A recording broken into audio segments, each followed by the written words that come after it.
Okay folks, as promised, a chapter a night of Captain Jenna and the Sky Pirates. I hope you're all sitting comfortably. Chapter 1.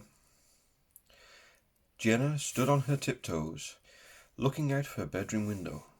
The storm had rolled in as she'd gotten ready for bed. Jenna loved thunderstorms and was determined to watch every flash and hear every bang. Her dog, Lenny, a scruffy old lurcher, stood sniffing at her, hoping for attention. Jenna's hand drifted down to pet his ears briefly before she continued looking out at the storm. The door opened and Lenny's ears pricked up.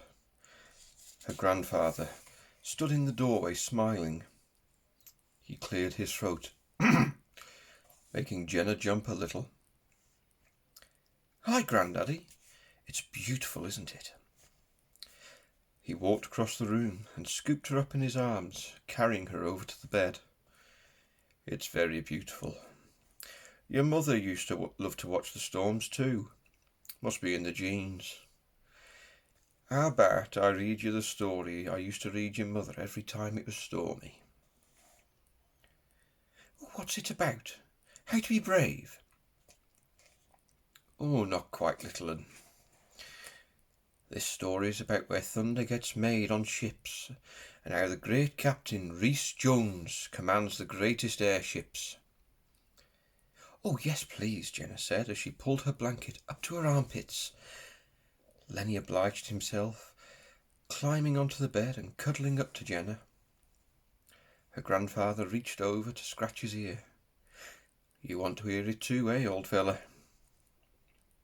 Jenna's grandfather settled back in his chair beside the bed, lifting a book from beneath it.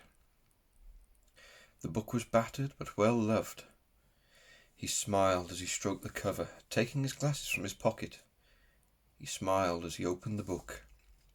"Are we all comfy? Then join me as we meet Captain Rhys Jones, the bravest and fairest captain ever to sail the endless seas. He sails a ship of red wood, but this ship doesn't sail the seas. It sails the skies. Riding storm clouds around the world, it's named the Catcher, and it holds the best crew to ever sail the endless skies." As she settled herself beneath the quilt, Lenny snuggled up close and they both closed their eyes, waiting for sleep to take them.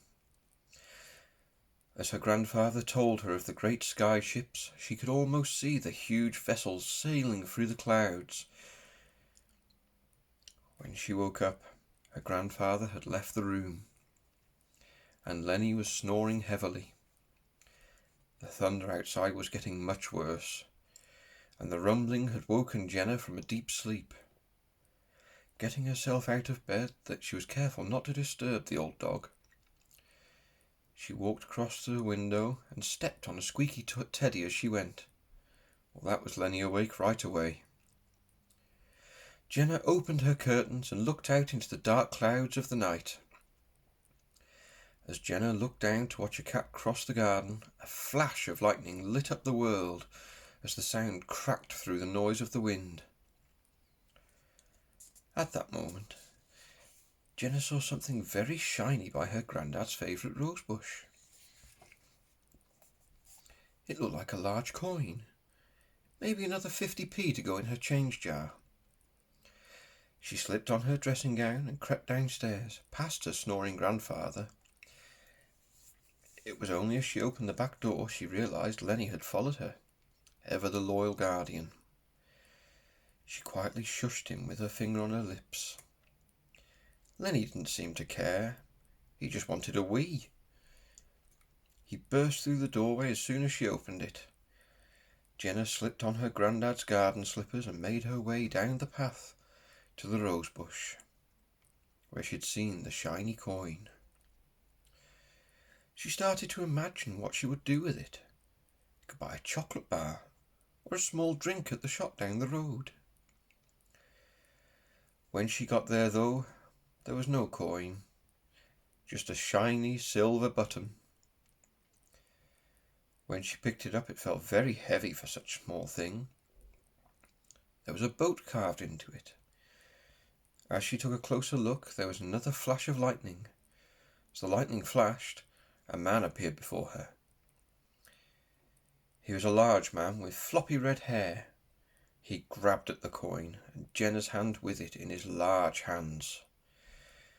As he did this, there was a bright flash of lightning, and Grandad's garden disappeared.